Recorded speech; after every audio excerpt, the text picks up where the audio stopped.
as you said, they only had 3 penalties. One of them happened late to extend a drive for Mississippi State, who scored on the last play of the game. I guess Coach Leach and those guys knew the stat that Mississippi State hadn't scored a touchdown against Alabama since 2014, so they felt like they needed to get into the end zone. They did. I thought personally they should have just, took a knee and run the clock, but they decided to continue to press the ball down the field. But I thought it was good that Alabama didn't turn it over, cut the penalties down, no question about it. Defensively, they bounced back, which was also good. The bad was just, to me, the offense wasn't very good the second half. They only kicked 2 field goals. They couldn't really get any rhythm going. They weren't able to run the ball at all. I mean, part of that's Mississippi State's pretty good defensively, but part of it, when you have 27 rushes for 29 yards, I mean, you're averaging 1 yard a carry. Really, the only time they pop one was the 19-yard touchdown in the red zone to Jahmyr Gibbs. Gibbs was a little banged up too. And then the ugly was just for Alabama. It was the injuries, because we didn't really truly know how banged up this Alabama football team was until an hour or two before the game, when you see all these guys in street clothes, because Alabama really only had 4 defensive linemen, interior guys available for the game, because they held out. Of course, Justin Eboigbe's been out with the neck injury. We really don't know long-term what his prognosis is. Nick Saban hasn't said, but they did hold out DJ Dale. They did hold out Jaheim Otis. And so those guys did not play in the game. They held out Deontay Lawson. They held out Kendrick Blackshire. I believe they held out Terrion Arnold too. So this was a banged-up football team that they didn't play a lot of guys. They still got a lot of pressure. It's amazing how much pressure they were able to get on Will Rogers all night, considering the depth. And the Terrion Arnold one too. Eli Ricks getting that first start for Alabama in a Crimson Tide uniform on Saturday. Yeah, he did. And I know the big thing for the fans was, well, why hasn't he been playing? Well, first of all, he needed to get healthy.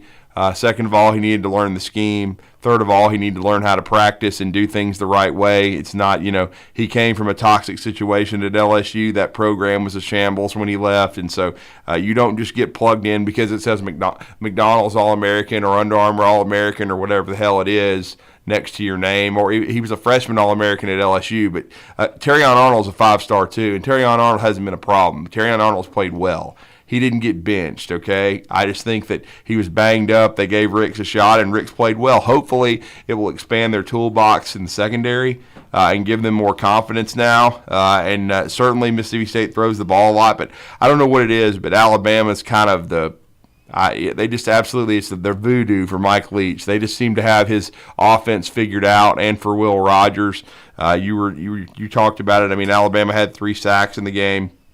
4 actually. Pardon me. They did get credit for a 4th, and then they were able to stop the run, which they didn't do against Tennessee very well. And this version of Mississippi State has run the ball a little bit more. So I thought Alabama did a solid job. Mississippi State did drop a touchdown pass earlier in the game, but I just thought that coverage-wise it was really good. I thought they tackled well, and now they're going to need to. They're going to need this bye. This bye is at a perfect time. I thought they looked like a tired football team. They certainly need to get, Bryce Young healthy. I still think he was a little bit, as far as physically worn down, and certainly I don't think he had as much zip as he will have when he gets a bye week. And he didn't practice much at all. They of course saved the bullets for the game, and so again. I thought Alabama bounced back nicely, got a good win, and now because of what happened in Red Stick, it takes on a whole new tone for the LSU game, because in Atlanta I picked Alabama and LSU, the top 2 teams in the West, and early in the year I felt pretty bad about the LSU pick. I thought, well, I guess I missed that one, but doesn't look like it. It looks like it's the same old. It's Alabama and LSU. They're the 2 best teams, because Ole Miss is who I thought they were. They were overrated, and we're going to talk to Matt Moscona in the second hour. But they just absolutely got smashed after a great start. I asked some people, I know I didn't think they'd put out another Ghostbusters movie, but it seemed to me that Gus Malzahn took over Lane Kiffin's body, and it was a Gus Malzahn redux, because the whole second half, Ole Miss got completely shut down and blown out, and it was weird because when it was 17-3, it looked like Ole Miss was going to run them out of Tiger Stadium, and then the exact opposite happened. Yeah, Jaden Daniels has week by week seemed like he is progressing a little bit better. 19 of 34, 284 yards without a passing touchdown, 1 interception. Okay, no, that was Jackson Dart there on Saturday for Ole Miss. Those are not great numbers if you want to win, especially on the road. Jaden Daniels, on the other hand, has settled down in that LSU offense, seeming to understand a little bit more of what Brian Kelly wants to do. The ugly, though, of the weekend continues to be what is going on there for Texas A&M as the Aggies. That's a beautiful thing. It's not ugly at all. It's called you suck. Your coach is overrated. You buffoons decided to give an extension to an idiot who's got a 1998 playbook, and you continue to lose to teams with inferior talent because you're piss poorly coached. 30-24, South Carolina gets a win over the Texas A&M Aggies. That win vaults South Carolina into the top 25. Awesome. As they are 5-2 now, 2-2 in SEC play. In case you are wondering, and everybody does this as soon as something goes bad with Texas A&M, 55 games into their tenure, Kevin Sumlin was 39-16, 0 SEC titles, 3 bowl wins, 10-11 versus ranked opponents. Jimbo Fisher, by the way, is 37-18, 0 SEC titles, 3 bowl wins, 9-11 versus ranked teams. The other thing they both have in common is they all have 1 win against Alabama. So Texas A&M paying an astronomical salary to a coach that is producing the exact same results as they had before. So there you go. South Carolina, we already talked about this, man. If they could get this win, how monumental it would be for them, because they've got Mizzou and Vandy the next 2 games, and if they can navigate that, they're going to be 7-2 after 9 games, which is just an absolute stunning development for and just credit to Shane Beamer, man. What a job. Jeff from the Borough with us on the phone lines this morning. Good morning, Jeff. Morning. How's it going, Drew? Good, man. I just want to say real quick, it's the last week down there for high school football, and y'all's man Chandler Tiger is going to make the playoffs. He's finished second in the region effort, so he'll get to host the first round, first week in November. Who they play, I don't know. But right. They got a couple receivers that's come here. They got Justin Brown's going to Mississippi State, and Ben Marshall's going to Cal. So. And this is Blackman, right? Yeah, Blackman, yeah. Yep. The Blaze, yep. And Ridger's their quarterback. I don't know if he's going anywhere. He hadn't said, I don't know if he's being looked at or anything, but those 2 receivers have committed to colleges, but they throw it around a lot, and they score fast. They score 50 seconds or minute and 15, whatever, so they don't mess around. They have the ball. They can put points up. They put 62 up one week. I saw them put 62 up, so they can score the points. There's no question about that, but I didn't watch a lot of college football, but how about that Bryce Harper? How about them Phillies? A number 6 seed in the World Series. Oh, yeah, I'll be honest, Jeff, and I'm being bluntly honest with you. I've only watched highlights since the Braves lost. The Phillies are hot. Bryce Harper's certainly on fire.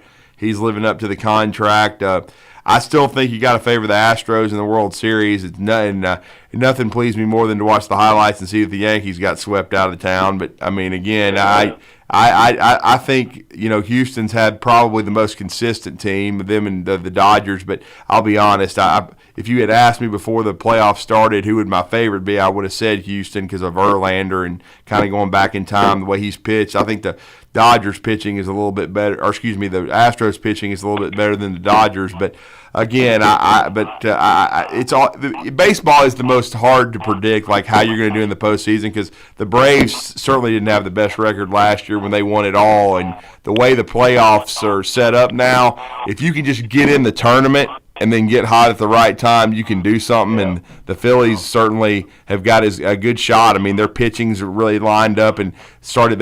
And their bullpen's finally doing the job. And when you got a Bryce Harper who's capable of carrying a team, and he's that hot, who knows, man? I would probably say Astros in 6, but you never know. Well, I know Braves fans hate him, so they can't stand Bryce Harper. But I'll just say this: I think most of us going to root for the Phillies because all that Astros mess a few years ago. Oh, yeah. You're talking about the sign stealing? Yeah. The Astros didn't cheat. People's been stealing signs forever, and they'll keep doing it. So I don't want to hear this stuff that they cheated, blah, blah, blah. They didn't do it. So, I mean, they've been stealing signs since 1869, because whenever they started baseball, they've been trying to beat on cans or beat on whatever they can beat on to steal a sign or whatever. And after this, they're going to steal them. I don't care if it's computerized or not.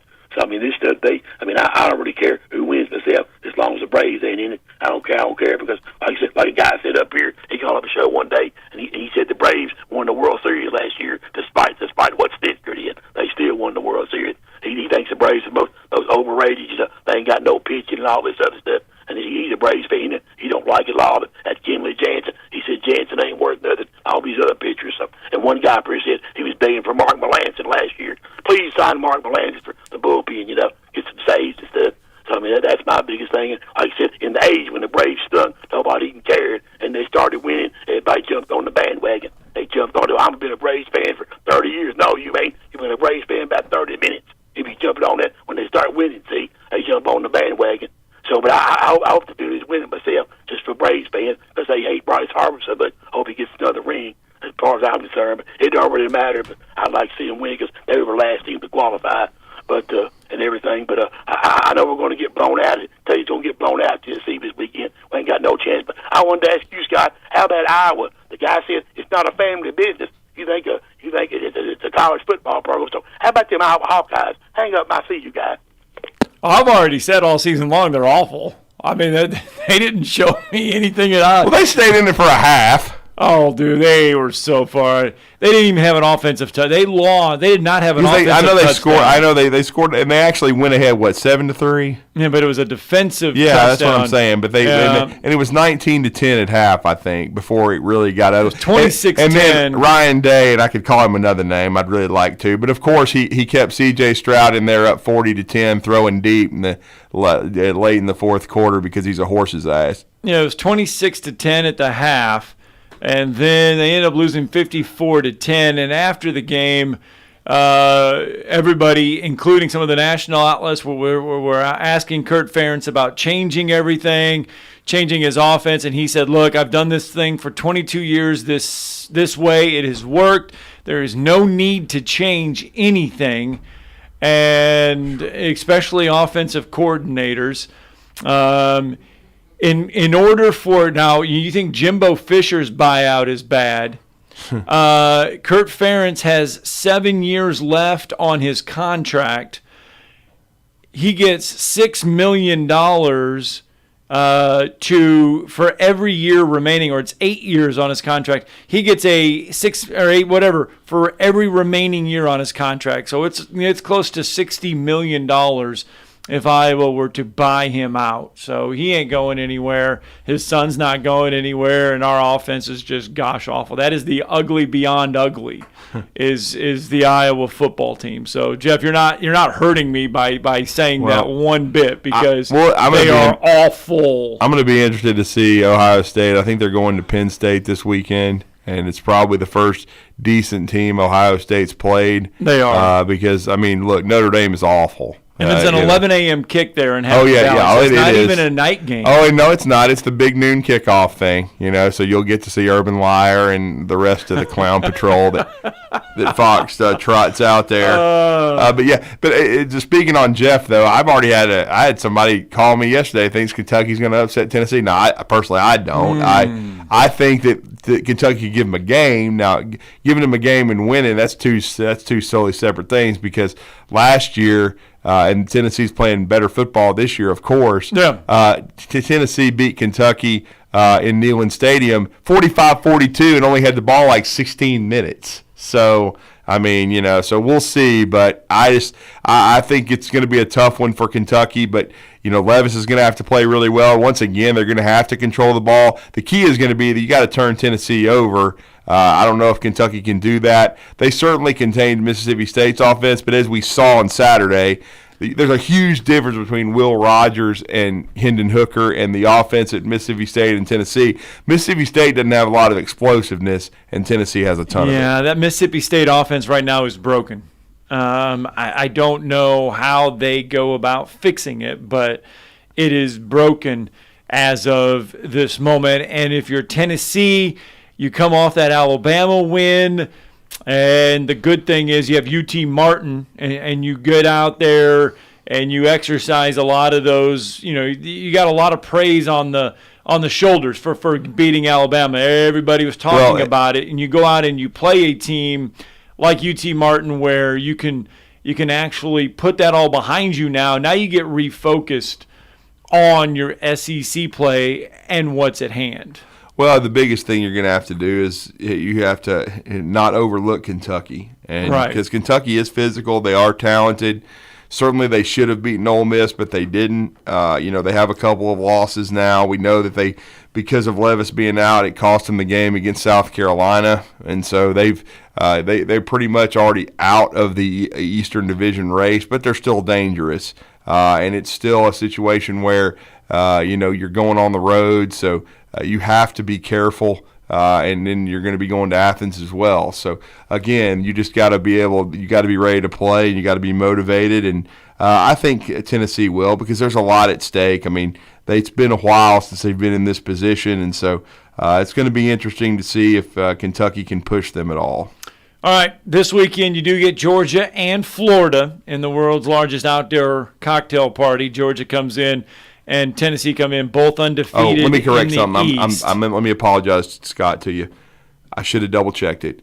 Actually, they did that in Lexington last year, 45-42. This game will be in Neyland. I'm sorry. Yeah, that probably gives Tennessee just a little bit more of an edge there. I wanted to check the spread to see what it was early in the week, but it's 12.5 for Tennessee. 12.5. Yeah, so that's again correction on my part. They're going to Athens, of course, but this game is in Neyland, and they went to the Kroger Field last year, and Kentucky played well, but and did everything they needed to do, but they just could not stop the explosive Tennessee offense and got outscored 45-42. This Tennessee team just seems to be on a different level this year. I don't know. There's something about it.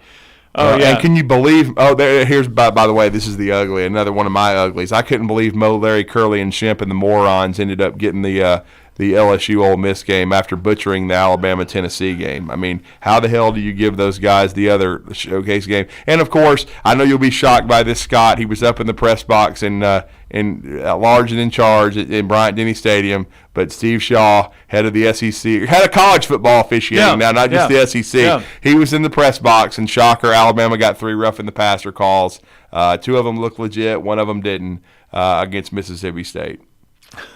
All right.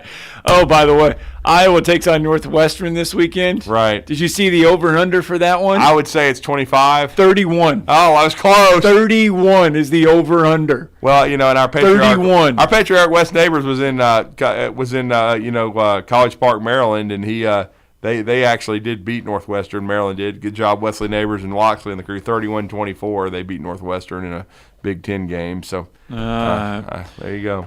We got to get a break in. When we come back, Ryan Fowler will share us some of his good, the bad, and the ugly from over the weekend. You're listening to Talkin' Ball on 97.7 ESPN, The Zone. And a wreck on the Beltline indicator near Gordon Terry. It's on the ramp from northbound to westbound. Maybe a minor injury involved. Wall Triana south of 565 reported as a no injury.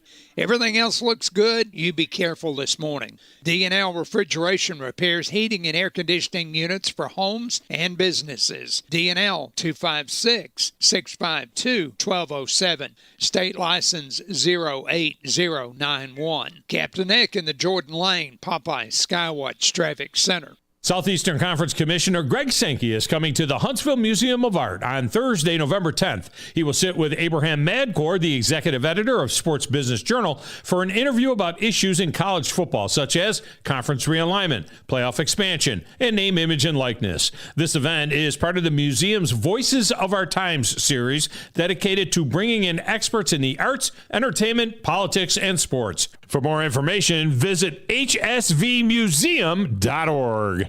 Not looking or feeling your best? No energy for the things you like to do? Ready to look and feel younger? Make your appointment at Advanced Life Clinic, one of the region's foremost destinations for patients interested in looking and feeling their best. Specializing in advanced laser treatments and weight loss, male and female rejuvenation to offset the effects of aging, and more. See how Advanced Life Clinic can help you enjoy your life again. Call 256-882-6555 or log on advancedlifeclinic.com.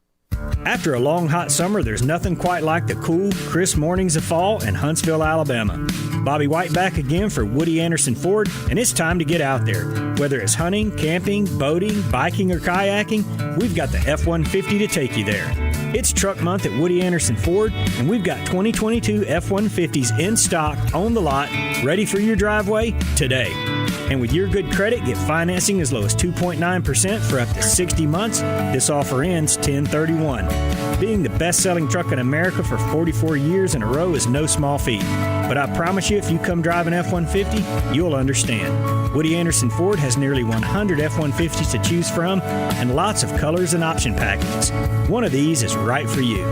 Truck month at Woody Anderson Ford. Exceptional deals on all our trucks, SUVs, and crossovers. And a great selection of Ford Blue Advantage certified pre-owned vehicles. Woody Anderson Ford, corner of Jordan and Sparkman. Hope to see you soon.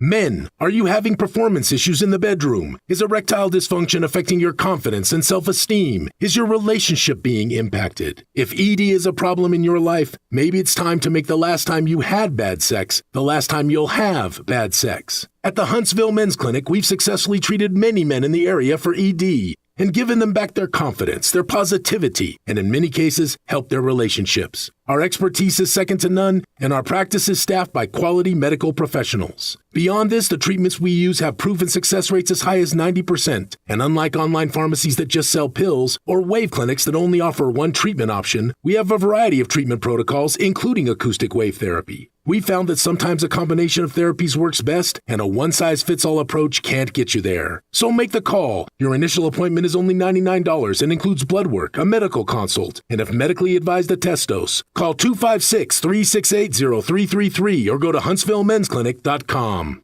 Football season is here, and as always, the best place to catch every game is downtown at Humphreys Bar and Grill. Humphreys is celebrating by bringing back their game day football specials. $2.75 Miller Lite, Coors Light, Yingling, and $3.50 Yellowhammer Gold Pints. $4 Fireball shots. Anytime football is on. And don't forget football trivia every Sunday night at 6. The best place to catch all the games all season long is downtown at Humphreys Bar and Grill. Tom Abraham here for my friend Brian Hamaker and his team at North Alabama Mortgage. Look, buying a home is the biggest purchase you will make in your life, and it can be a bit intimidating, so you want people that can help walk you through the mortgage process and get you the best deal possible. That's what North Alabama Mortgage does, and they do it in Alabama, Tennessee, and Florida, from first-time purchases to refis, conventional, VA, FHA, and USDA loans. They have the solution at North Alabama Mortgage. Visit NorthAlabamaMortgage.com to learn more. That's NorthAlabamaMortgage.com. Chapman Commercial Realty, your source for Alabama commercial real estate. Chapman Commercial Realty has the experience and expertise you're looking for when making commercial real estate decisions. If it's office space, retail space, investment property, or project development, Chapman Commercial Realty is your answer. Call Bill Chapman today at 256-656-8413. That's 256-656-8413. Or find them online at chapmancommercialrealty.com. This is Paul Feinbaum. Listen to me coming up today at 2. Now back to Talking Ball with Scott Theisen and Drew DeArmond on 97.7 ESPN, The Zone. Welcome back, Talking Ball, 97.7 ESPN, The Zone. Happy Monday morning, everyone. And it is our good, the bad, the ugly from over the weekend. Report card time from everyone over the weekend, and it was pretty easy to do some good and the bad, the ugly from the SEC. I mean, obviously, Alabama was your good. If you are an LSU fan, it was good. If you were a South Carolina fan, it was good. Ole Miss was bad, and Dirt Neck was UGLY. And then you ain't got no HAPPY. Yeah, you ugly. Stick it, Owen. Well, we don't want to. We don't need to go there with that. But I mean, you can also throw Clemson in that. He's never going to come back on this radio station anyway, so who cares? I mean, the Clemson win was a little bit of ugly and good for Dabo. Ugly, DJU gets benched, they get a win. But there's a lot of other stuff that we can get through. Yeah, there is, and we're going to talk about the good, the bad, and the ugly with our next guest. It was good to see him in Tuscaloosa in the press box, and he will be on The Game, the longest-running radio program in Tuscaloosa on Tide 109 later today from 2 to 6 p.m. Had a lot of guests on last week. As another part of the good was seeing Coach Gene Stallings back in Tuscaloosa, along with a lot of those guys from the 1992 National Championship team, the 30-year reunion, and, of course, that's Ryan Fowler. Ryan, welcome back to North Alabama roots, man, in Huntsville. How are you? Hey, it's great to be able to talk with you guys. I haven't heard, did Texas A&M beat South Carolina? That had to be a misprint, right? No, of course not. I mean, you know,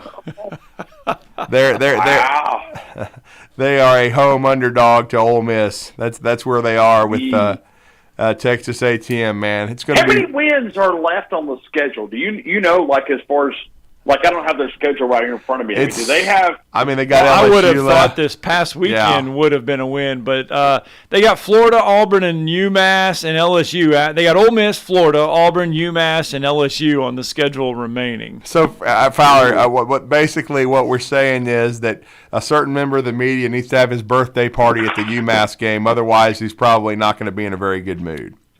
Yeah. Well, and I go back to something Stephen West. Featured a guest back in, I want to say it was June, and the question came up of what would get him in trouble, and this particular guest, I won't name him by name, but he said there's no way he's going to get in trouble because he's got a fully guaranteed contract. Well, that's all good, but if you're sitting here and you're losing these type of games, that's going to be hard to sell. I don't care how much money you're rolling out through the NIL. That's a challenge. And so when you look at Texas A&M, Jimbo Fisher is running something prehistoric. It's just the offense is sputters. It's not where it needs to be. And they keep saying, well, this is what's going to improve it. This is what's going to improve it. I'm starting to think that and I've been like this. I've never really been a big Jimbo fan, even prior to the NIL stuff. Starting to kind of lay the blame right there at his feet, and rather than trying to avoid it and put it on somebody else. Yeah, I mean, he may be safe, but his staff, he may have to make he's definitely some gonna have changes to do that along there. I mean, with a fully guaranteed contract and what these boosters gave him, they're going to want something. Somebody's going to have to pay for it. But speaking of paying for it, Ryan, it was not a pretty game in Tuscaloosa, but it was certainly a win.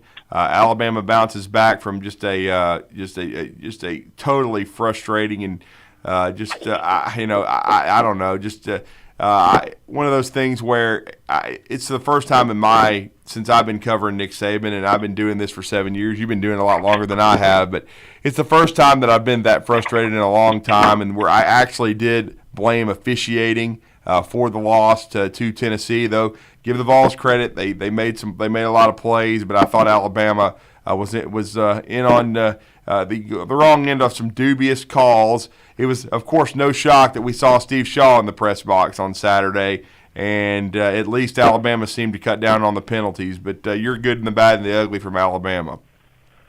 Well, and I did see that there was multiple observers. I think there was 2 from the SEC, and then there was Steve Shaw no longer represents the SEC. That's right. He represents the national officiating. So he's the national director of officiating. So if you think they were there to listen to cowbells or watch the homecoming parade, I could sell you some property out in Arizona that's got a beautiful oceanfront property there. But when you look back at Alabama, I just think this is who they are.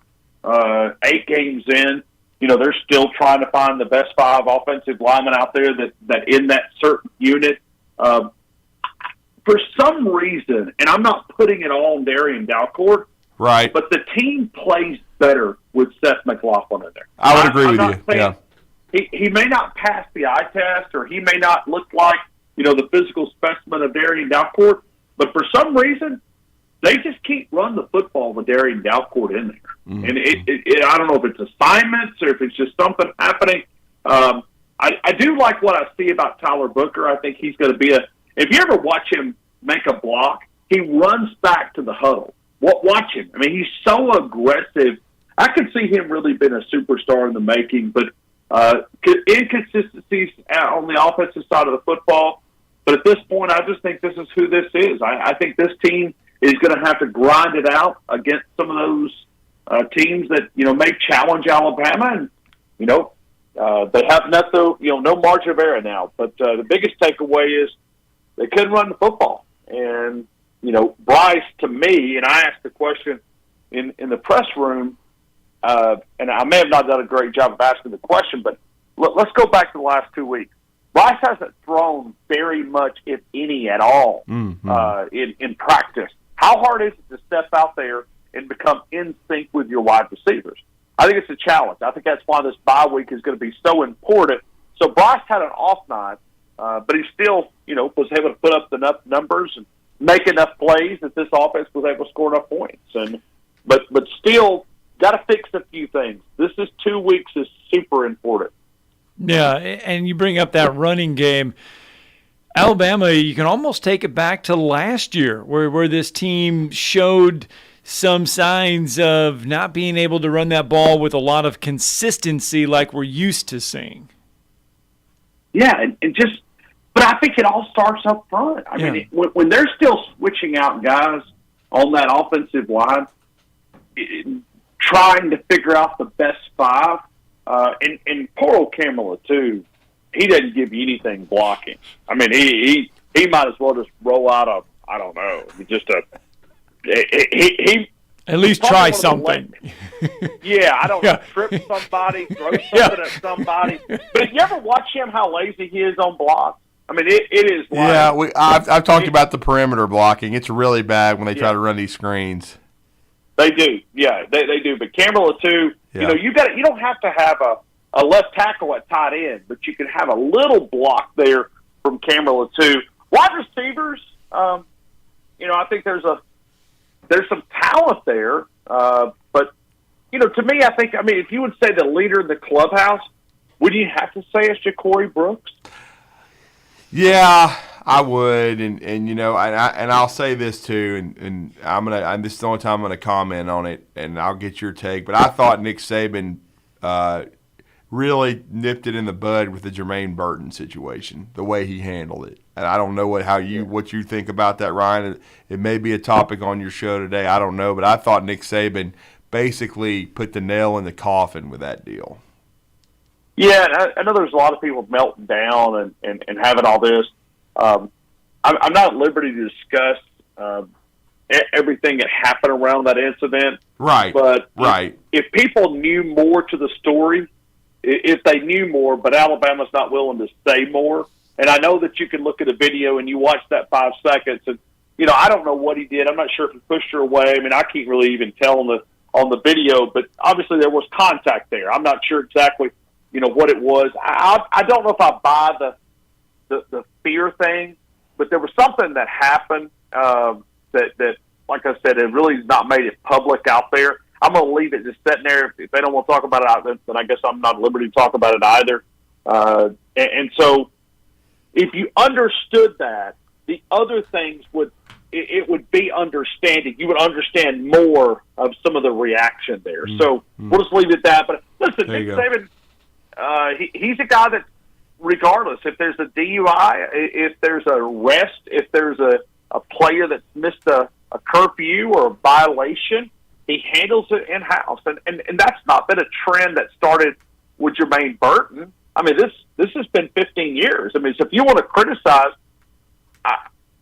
you didn't see a public thing. But I also look at Nick Saban. Jermaine Burton, whether he plays the first quarter or doesn't play the first quarter, the first half, he's not really that big of a difference maker. No. So I don't think. I mean, it's not like you're benching Amari Cooper out here. So it's not. Everybody's like, oh, bench him, put him on the bench, and all this different reaction. It's a bad look. People love to criticize Alabama because it pleases the other 130 schools, right? People make a living off of going after Alabama. And so that's just what people are going to do. And I even see friends that we're all friends with having some pretty strong opinions out on the social networks. They're entitled to their opinion. But if they knew more behind the scenes, I think it would have a better understanding. But at some point, maybe it'll be talked about, but who knows if it will. Yeah, there's a lot to talk about with Alabama. But if you are Mike Leach in Mississippi State, what do you do here? Where do you go from here? This offense seems to work against teams that don't have the quickness, don't have the ability. But when Mike Leach gets into these upper games, these bigger games, Mississippi State kind of goes rogue, or not rogue. They just kind of go off the map. I mean, you don't even know where they're going to be. Yeah, and I don't know what's the ceiling for this program. Yeah, that's the word I was trying to find. Yeah, have they peaked under him? I mean, are they as good as they're going to get? I think that answer is got to be close, and I think this is, they win 7-8 games, find a way to, and I'm talking about just consistently. I think Mississippi State fans are pretty happy with that. I think they'd like to, maybe get to 9-10 wins once out every 4 or 5 years, but I think this is probably their expectation level, and I think they're just happy winning some. And I think right now, with the toughest division in all of sports, this is just who they are. And I think the SEC West is coming. I mean, I think when you look at the strength of this, other than Jimbo out of College Station, it seems like everybody. Well, Auburn. But I've kind of determined I'm going to go down and talk with Auburn and see if they'll accept this.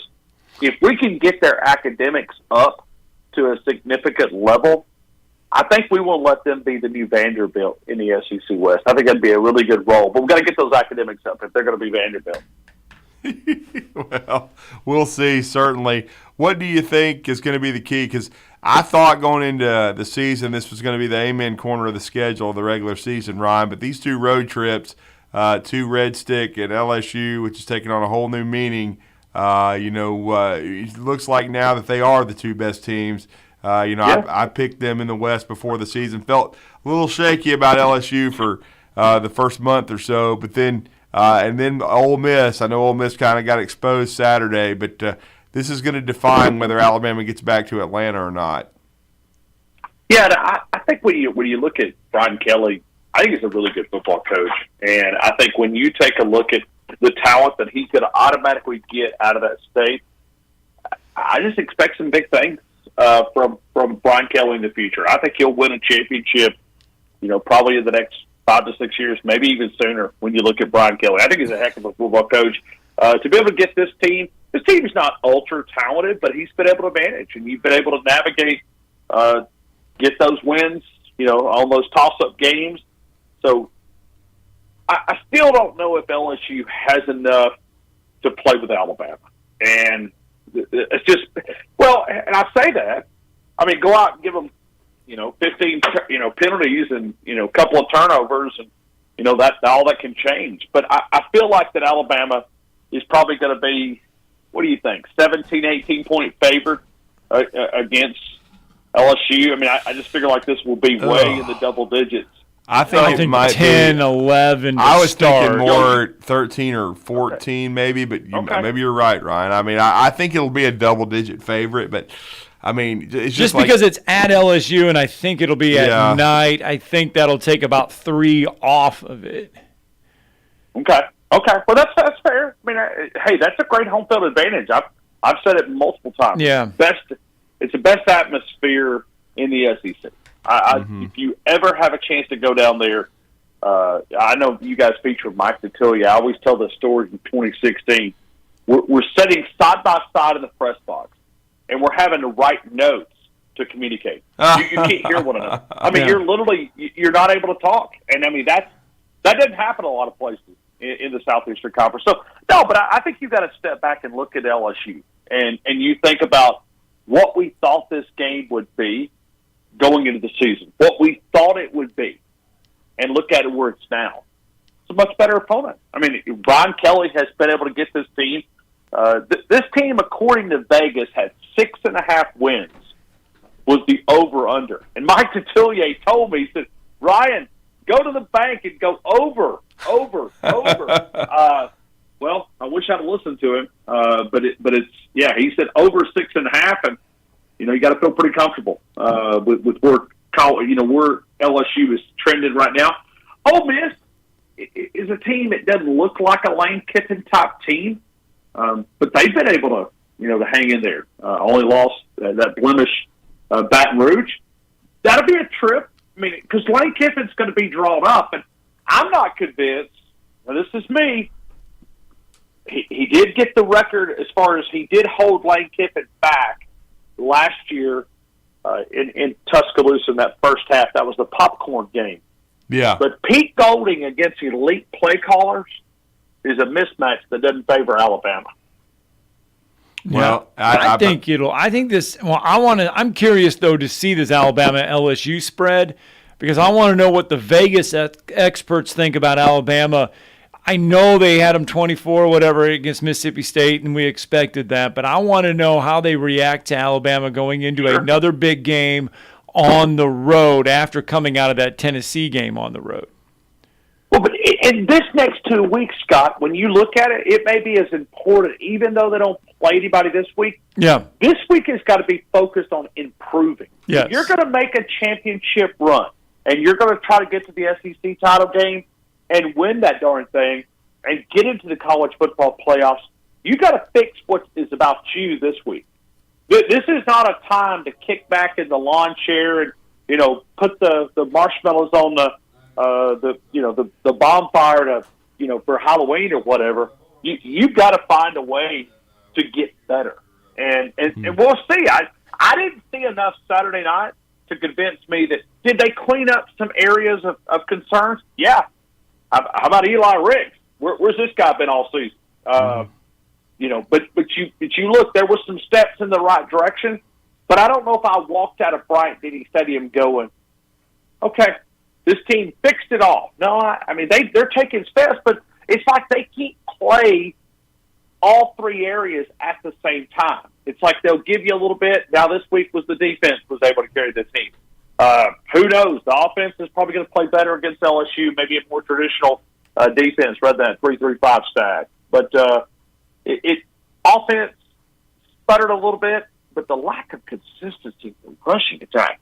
I spotted this 2 weeks into the season that they could not push people off the line of scrimmage. They're not bad in pass protection. They're pretty solid. But running blocking, they're not worth a flip. Mm-hmm. Well, good stuff from Ryan Fowler. Hope you have a great show later today on the game. We always appreciate your insight and coming on the show with us. And Ryan, thank you, man. I know that you always like coming on in your North Alabama, area. I know, unfortunately, your dogs took a beating from Madison Academy last week, but I know you. I know. I know they took a big beat from them boys in 3A football. But you guys have got a beautiful part of the state. I want to try to make it up at some point to North Alabama and see the leaves change. It doesn't really happen like it does down here like it does up there. But you guys have an awesome day. Thank you, Ryan. Scott, thanks, Ryan. Appreciate it. Let's get that break in. I'm going to wrap up hour one when we return.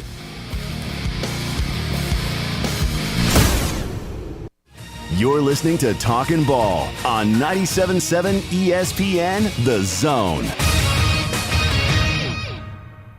And a wreck on the Beltline in Decatur near Gordon Terry. It's on the ramp from northbound to westbound. Maybe a minor injury involved. Wall Triana south of 565 reported as a no injury. Everything else looks good. You be careful this morning. D&L Refrigeration repairs heating and air conditioning units for homes and businesses. D&L 256-652-1207. State license 08091. Captain Nick in the Jordan Lane Popeye Skywatch Traffic Center. Jamie's log. Progressive. The Harringtons' backyard. Day 11, 4:43 a.m. The tent I set up in the Harringtons' backyard to prove Progressive has 24/7 protection has a rip in it. But a little rain won't stop me. Mrs. Harrington said she totally understands 24/7 protection means 24/7. Gonna stay a few more days to make sure. It's hailing now. That's fun. Progressive doesn't just offer a great price when you bundle home and auto. We offer round-the-clock protection. Just not literally from Jamie. Coverage from Progressive Casualty Insurance Company, affiliates, and third-party insurers, and subject to policy terms. Bundle discount not available in all states or situations. You've got to experience Toyotathon at Bill Penny Toyota. They've got the selection with over 700 new Toyotas to choose from. And they've got the extras with Bill Penny perks and a 10-year unlimited warranty. So get on over to Bill Penny Toyota today and experience Toyotathon. Bill Penny Toyota in Huntsville and online at BillPennyToyota.com. Bill Penny's Toyota 10-year unlimited warranty is valid through the 10th year of ownership. Valid on new vehicles only. See dealer for details. Are you tired of chasing a roofing contractor to show up on time or even show up at all? I'm Sam Fleming with Fleming Roofing and Restoration. Our motto at Fleming Roofing is we show up. Our goal at Fleming Roofing is to provide the reliable customer service that you deserve. And we have the resources to meet all of your roofing needs, residential, commercial, industrial, replacement, or repairs. We are manufacturer certified for roof coatings, single-ply membranes, and asphalt shingles. Whenever you need a roofing professional you can count on, call Fleming Roofing and Restoration. We are committed to finding the solution that meets your needs. We don't have quotas or heavy-handed sales tactics. Fleming Roofing, we have expert experience. We show up. Free estimates. Residential, commercial, industrial, replacement, or repairs. Check us out at FlemingHSV.com. FlemingHSV.com. When you need a quick response, it's Fleming Roofing and Restoration. We show up. This is Wes Neighbors with Phillip with Eagle Insulation, and we have an announcement to make.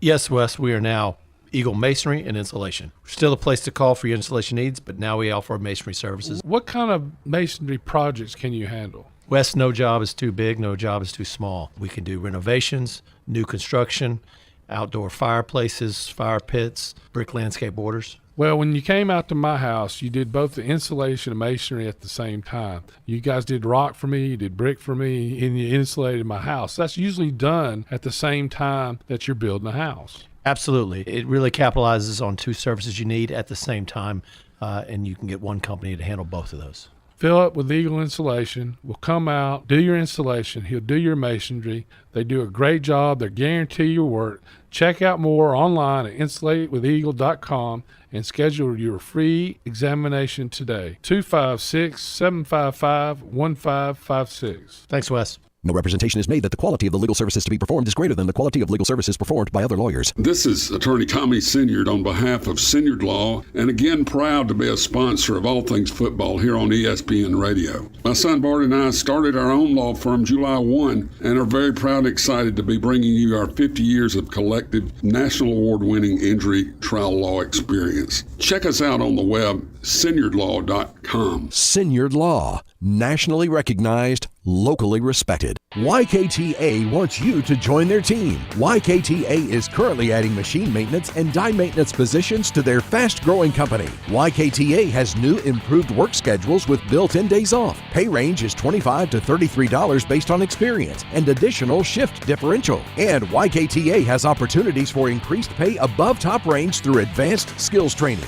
Apply today at yktal.com/careers. YKTA is an equal opportunity employer. What can you expect when you shop for a firearm at Bullet and Barrel? Expect great prices. We specialize in quality over quantity. Expect great service. Our professional sales staff is never pushing. we won't talk you into something that doesn't fit your needs. You have the right to make a smart, informed decision. Expect Bullet and Barrel, Alabama's only 5-star indoor shooting range, to support you after the sale. Bullet and Barrel, 3252 Lehman Ferry Road. Like or follow us on Facebook. Come see us soon. From Coleman to Fayetteville and all points in between. Son, pull the hammer back. Smokey's coming at you in a plain white wrapper. 97.7 ESPN The Zone. This segment of Talkin' Ball is brought to you by University Kia, the #1 volume Kia dealer in the state of Alabama. Located online at universitykia.com. All right, welcome back on a Monday morning. It's Talking Ball. Let's go out to the phone lines. Lewis with us this morning. Good morning, Lewis. Morning. Good morning, guys. How you doing? How about them Tigers? Yep. I thought they would win the game. I didn't think it'd be by that margin, but they dominated the second half, 42-3 run, I think it was. And I mean, to think about this, they were favorites. They were slight favorites, and I picked them, but man, that second half was something, especially considering how slow they started in the first quarter. But certainly they adjusted, and as I said, it looked like Lane Kiffin took on Gus Malzahn because they got completely shut down. I felt the same way. But what I got from that game, when I was watching the Alabama game, I thought Mississippi State still had a chance until their coach lost the game for them.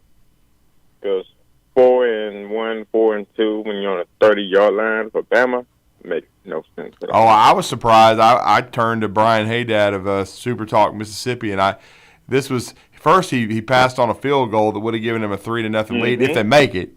And I mean, I know they've had kicker trouble, but then again he went for it, I think, on his own 28 or something, and I was like, man, what's he doing? And he goes, man, if you try to figure out, Mike Leach, just, if you can, let me know. He goes, I don't really know. He said he did this last week where he just starts going for it, on every four. If it's analytically, if it's a fourth and short, he starts trying to go for it. And I thought he put his team in a bind big time.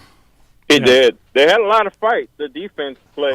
They kept battling. Really good. Well, early on, Mississippi State, their first two possessions they were able to move the ball. Yeah, a little bit, and they should have come away with some points on those first two drives, but did not come up with anything. Yeah, I was listening to the show when some guy that came on said Mississippi, they throw short passes. They never throw the ball downfield. It's always short passes, and that's it. So Alabama took that away from them. Other than that, the drop balls, they had good, clean passes, but they had so many drop balls, it was crazy. But the defense played really good. They just, they were on the field for a long time, so I kind of felt sorry for them. Yeah, and that was the thing. I mean, there is something about a Mike Leach offense and a Nick Saban defense. It's kind of like oil and vinegar. They do not mix, and Alabama's able to contain a Mike Leach offense. Ever since Mike Leach has come into the SEC, that has been one offense that Nick Saban has been able to master. Yep. So looking into these next 2 weeks, on our side, my side, we're going to need a Jaden Daniels that can actually read the defense and deliver the ball to our receivers. And on y'all's end, y'all going to need to run the ball better than y'all did this week, just past. Oh, no question about that. I think if Alabama wants to win the SEC championship or a playoff game, they will have to get a little bit more consistent in that run game. That is, I think everybody will admit as an offense, period. I mean, they got to. I mean, they didn't drop a lot of passes against State, but they've got to do a better job of throwing and catching. And of course, Bryce being healthy will definitely help. And they've got to do a better job of running the ball. This was the first game where he got completely shut down, except for one play. I mean, they popped a run to score in the red zone, but other than that, they couldn't run it with any consistency. Yeah, the protection was awful as well because he did a lot of running around, and I feel like we have good pass rushers, so hopefully that works in our favor. Hopefully we get the W. But I'm looking to see the Eli Rich matchup with Malik Neighbors.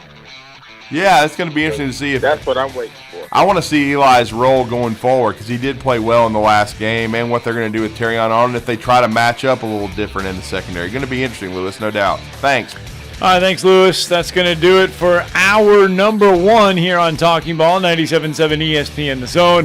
When we come back, we'll talk Team of the Week here on 97.7 ESPN The Zone.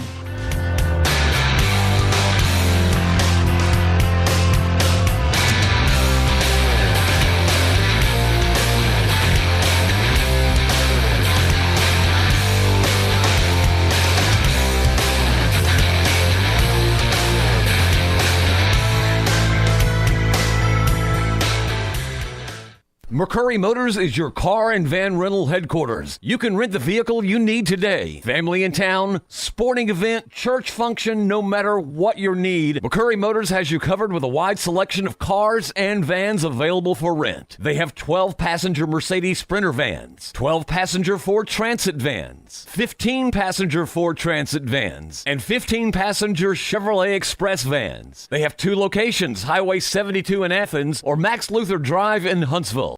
Hey there, folks. Bob Baumhauer here. We're celebrating 40 legendary years here at Baumhauer's Victory Grill. And to kick this off, we're coming in hot with our all-new Alabama Hot Chicken. Fresh southern fried chicken breast smothered in a blend of tangy, immune-boosting herbs and spices with a spicy finish. Served up with a side of homemade smoked Gouda cheese grits, Miss Mary southern greens, and garlic bread. And there's plenty more where that came from. Stop in today and celebrate with us. Baumhauer's Victory Grill. Legendary fun, legendary food.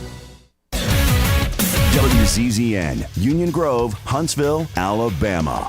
97.7 ESPN, The Zone. Haven't picked up anything new accident-wise. Wall Triana south of 565 should be clearing. And Gordon, Terry, and Beltline with some northbound blockage also should be out of the way pretty quick. Someone dies from heart disease every 36 seconds. Dr. Randall Burns and the team at Huntsville Heart Specialist on Bob Wallace Avenue can help you keep your heart healthy. Captain Nick in the North Parkway Popeye Skywatch Traffic Center. From the Fox 54 Weather Center, I'm meteorologist Emily Owen. For this Monday, expect a mostly sunny sky. High temperature is going to be topping out in the upper 70s for the afternoon. Heading into your Monday night, you'll notice a few more clouds. Low temperatures falling into the upper 50s for the overnight. Showers and thunderstorms return back to the forecast on Tuesday. High temperatures top out once again in the upper 70s. I'm meteorologist Emily Owen on your home for ESPN Radio 97.7 ESPN, The Zone. This is Brent Musburger's VSiN Action Update on 97.7 ESPN The Zone.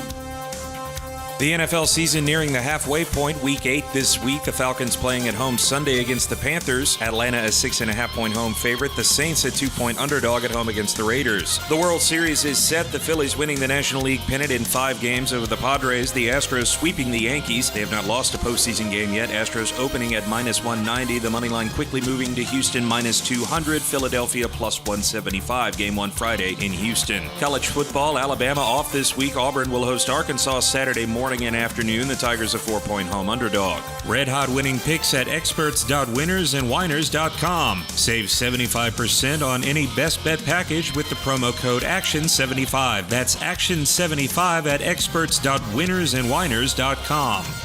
I'm Trey Westerberg, 97.7 ESPN The Zone. Log on today, 977ESPN.com.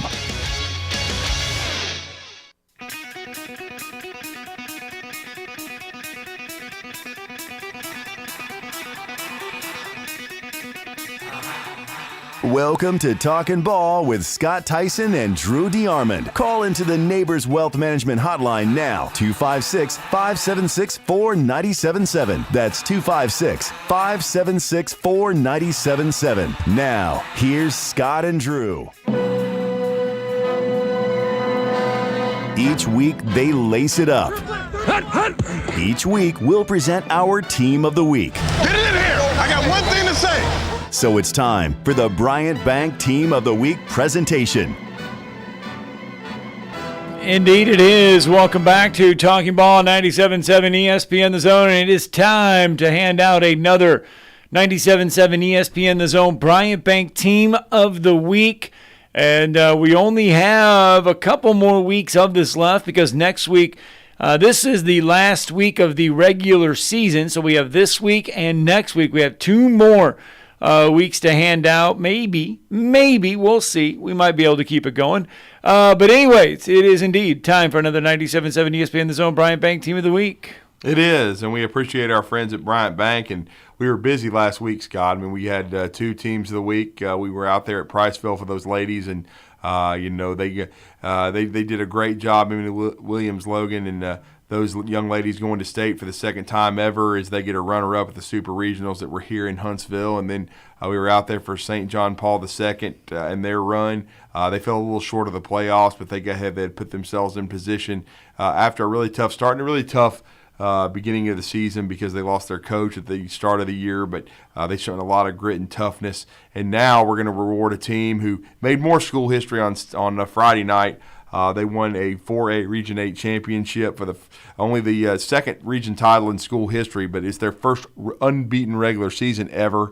They've had a tremendously special season, and Chris Foster and the Priceville Bulldogs are going to be our ESPN 97.7 The Zone Team of the Week, presented by Bryant Bank. What a second half. They were down 7-0 to Randolph at halftime. We talked about it on your show, the North Alabama High School Football Scoreboard Show, presented by Woody Anderson Ford. And they outscore Randolph, a really good Raider football team, 35-14 in the second half. And Mason Carty, what more can you say? That guy's got to be All-State. He's got to be a guy that's going to be on the short list for Player of the Year in 4A. And what a job he did. He had 170 yards, 4 total touchdowns in the game, 3 rushing, 1 catching, but just took over the game in the second half. And that Priceville offensive line did a great job. Their backfield, and defensively they were so disciplined. And they just did some things. They threw the football prick at their senior quarterback. Just a really good football team, and just congrats to them. What a special year for the Priceville Bulldogs and their school, and a 10-0 regular season. Scott, as you know, you've been in this community a long time. It's hard to go undefeated in a regular season, no matter what. And the Priceville Bulldogs certainly did that. They got their bye coming up this week, as you talked about it being the final week of the regular season. But they're already just waiting to make a playoff run. They got to the second round a year ago, and I know their expectations are they'd like to go deeper this year. Yeah, so Priceville, congratulations. You are our 97.7 ESPN The Zone Bryant Bank Team of the Week. That is how we do it. That is how we do it each and every week. And you never know, we may hand out another one as the week goes along. But anyway, big thank you to Bryant Bank for helping us make this happen each and every week. 256-576-4977. That's how you can join the program this morning if you so want to. It's your good, the bad, the ugly from over the weekend. And if you look around the rest of the SEC, the one thing we didn't mention is Missouri did get a win over Vanderbilt over the weekend. That is really the only thing. There were some byes this week, so it was a light slate of games going on from around the SEC world, if you will. Well, I got to give Steve Moulton credit because he admitted this to me on our Sunday recap show when we recapped the Bama win over Mississippi State. He watched every snap of that snooze fest, Missouri and Vanderbilt. Yeah, I don't even know why you would waste time in watching that. Well, I mean, I guess you just... It's such a beautiful day. Get outside. Probably had more fun. You could have more fun raking leaves than what you would watching that one. It's almost like when people gawk when you see a wreck, unfortunately, on the road. And I guess he just couldn't take his eyes off of it. But Mizzou survived 17. And I think he thought Vandy had a good shot to win. I mean, Missouri tried to give it away, and Vandy couldn't quite pull it out. And now Mizzou is going to be trying to get a win this next week at South Carolina. And surprisingly, the Gamecocks, now that they're ranked, only about a 5-point favorite in Columbia against those Missouri Tigers. I will say this. There were 9 unbeatens in college football going in, big unbeatens going in to the weekend. And coming out of the weekend right now, 3, 4, 5, 6. I think we have 6 unbeatens remaining Georgia, Ohio State, Tennessee, and Michigan still unbeaten. And then TCU is in there at number 7. They are 7-0. But, boy, oh, boy, Bo Nix, the former Auburn quarterback, UCLA, Oregon this past weekend, Bo Nix delivered. Oh. I mean, and then he was asked after the game about, again, kind of reflecting on leaving Auburn. And what, what ultimately led to it. And basically, he just kind of summed it up by saying consistency, consistent offense, consistent guys, consistent play calling, consistency all around on the coaching staffs. Just a lot of consistencies is what Bo Nix kind of kept alluding to it. But, boy, ever since that Georgia loss, Oregon has turned the corner under first-year head coach Dan Lanning. They have. And Bo Nix has even popped up on some pro radars again because of this. And I think he was 22 of 28, Scott, against the UCLA Bruins, and he threw 5 touchdowns. Of course, the Bruins had about as much chance winning a championship as, Jimbo Fisher. They were a fraud. They should have lost to South Alabama. But, again, credit to Bo Nix, credit to Oregon. I think they're the best team in that league. It looks like that way to me anyway. I mean, if they have a shot at a playoff team, it's going to be Oregon. And Oregon right now, they have a loss to the number 1 team in America. Even though it was 49-3 and it was a shellacking, it's about as good a loss as you can have as far as power rating. So if you just keep winning, you've got a case to get into the playoff. And so, to me, Oregon controls their own destiny until somebody pops them, which would probably be Utah or somebody. But again, they've got a shot. Yeah, because you look at it, Alabama at number 6 in the country, 7-1. Their only loss to number 3 Tennessee. Oregon number 8 in the country. Their only loss is to number 1 Georgia. So those are your high. I mean, Oklahoma State is at number 9 with 1 loss. And then their loss is to I believe, I got to look at Oklahoma State. I don't know who that 1 loss is to. All right. See, they've got a couple of big ones, though. I'm just looking at Oregon. No, they do. They still have USC left on the horizon, don't they? They have. Their next game is Cal, and this was a game where at times Mario Cristobal, we'll talk about that in just a second, that Mario would throw up. But I think they're gonna win on the road in Cal Berkeley. Right. Then they play terrible Colorado, and then here it comes. They got back-to-back Saturdays where they're in Eugene, and both of them are at home though.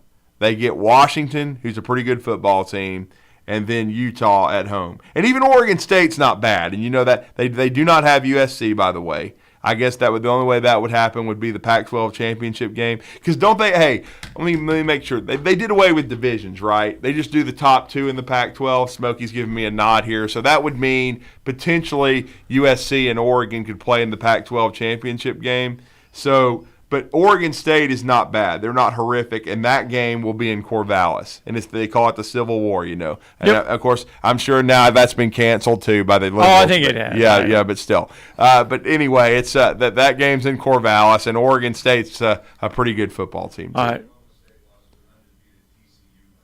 Okay. Oh, so they did. Yeah, that's right. Yeah. Okay. So there we go. All right. Shane Sean with us on the phone lines this morning. Good morning, Shane Sean.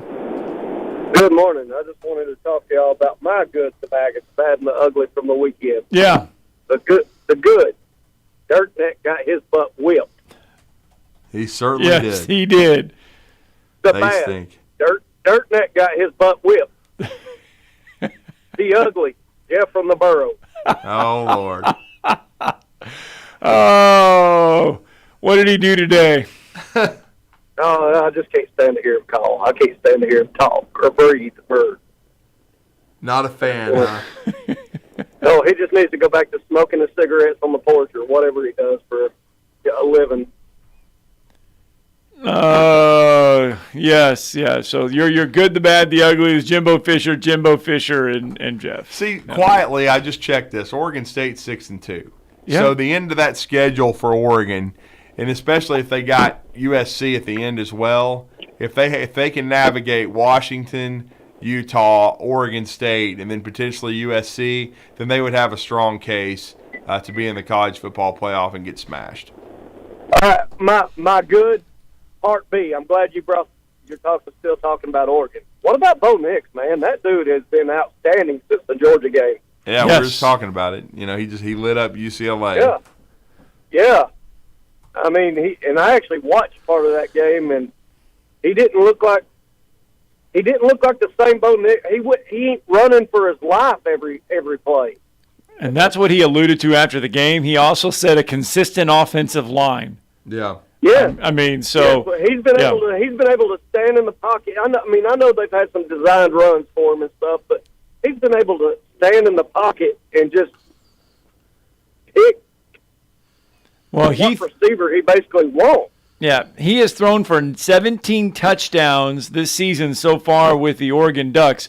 That is one more. He had at Auburn in 3 years. That is one more than his career high at Auburn. He had 16 in 2019, and he's only thrown 3 interceptions so far this season. I think 2 of them were against Georgia, weren't they? Yeah, and he's thrown for 1,809 yards so far, and he still has plenty of games left. His season high. I know he's got 4 or 5 left. Yeah, his season high with Auburn was 2,542. That was his freshman year in 2019. Those were his highest marks. So Bo Nix is on his way to setting career highs in passing yards and already has set a career high in touchdown passes. Yeah, like I say, if Oregon just beats Cal this week, which I think they will, they have that end of the schedule where they got 3 good teams they got left to play. And if they can find a way to navigate it and get to USC in the championship game, then they'd have a shot at the playoff. But they have no margin for it.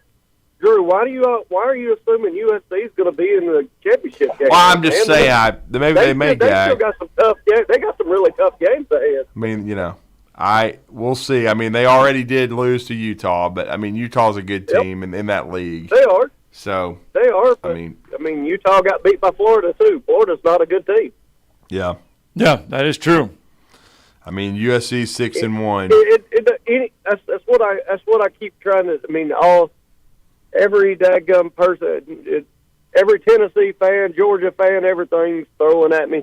Yeah, well, Tennessee beat Alabama, so that means y'all can't beat Georgia because Georgia's going to beat Tennessee. I said, you don't know nothing's going to happen. Every single game, every single Saturday is different. Yes, Under it different is. circumstances, you cannot predict just because one team beat another that's what's going to happen next week. And these stupid idiots do not understand that by now. After the past 2 or 3 years, you cannot predict that. Well, here's the rest of the schedule for USC. They're on a bye this week after getting their butts kicked by Utah after losing that 1-point game. They're at Arizona. They host Cal. They host Colorado. They're at the Rose Bowl against UCLA, and then they get Notre Dame, who's terrible. So, and then after that, it would be the Pac-12 championship game. I'm just telling you, if I had to predict something, I would predict USC to make it. It's either that or UCLA will get a rematch with Oregon, but I really don't believe in UCLA. I mean, I just really I don't.